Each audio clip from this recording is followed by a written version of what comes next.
Washington, Oregon, Arizona, TCU, Miami, Arizona State, USC, UCLA, Notre Dame. When you're Oregon one of the State. top guys in your class across the country, I mean, it's a joy to be able to have coaches calling you 24/7, begging for you to come to their university. Big man on campus is a guy that's looked up to by a lot of his peers.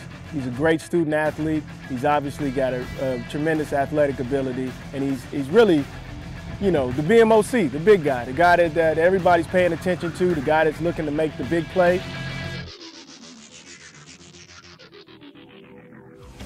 I think I do get some special attention from scouts because I got a famous last name. My father played at TCU, so that would be interesting, you know, follow his footsteps. I'm just grateful for the opportunity and the ability to be recruited. Homework keeps me up all night and just waking up. My biggest challenge is like keeping my grades up, hitting the weight room.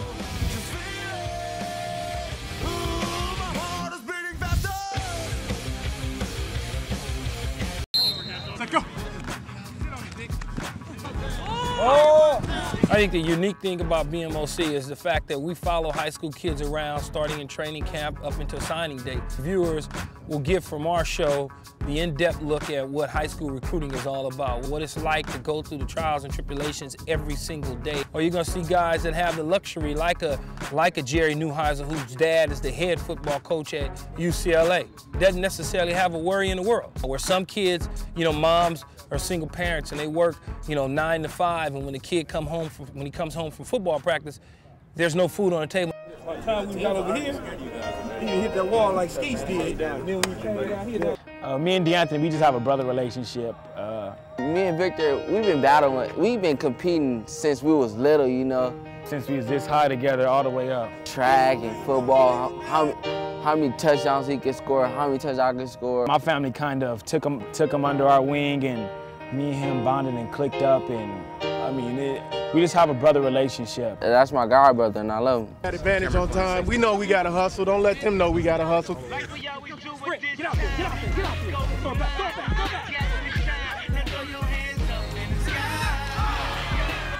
One of the reasons myself and Keyshawn got involved in this project is because we saw a lot of decisions that were made. A lot of these kids didn't get the ground-based work that they needed to mold them to be good citizens, good student athletes. Part of being a big man on campus is being a leader in your community, being a leader in your school, being a leader in your classroom, and first and foremost, believing and having confidence and integrity and character about yourself. You have to make sure you're attending class. You have to make sure you're looking out for people so they attend class. You got to be able to lead the ones around you and take them to the promised land. And myself and Keyshawn and other pro athletes that we're bringing into this group, we've all done it. We've made mistakes, we've bumped our heads before. We've also had great success, and we're going to teach you and mold you how to have that same success and do above and beyond of what we were able to do. I'm verbally committed to USC. I'm committed to USC. You know, I'm kind of like Washington, USC, UCLA, Oregon. Me and my dad have talked about it. I always had a dream about winning a Rose Bowl with him. I really like Boise State. I really like Washington. Arizona State. That's like the main three. And Cal too. they're gonna get confused all the way down because the process is not over in May. It's gonna happen to each and every one of these kids you see on this show. Process doesn't end until February, until your name is actually on that dotted line in ink.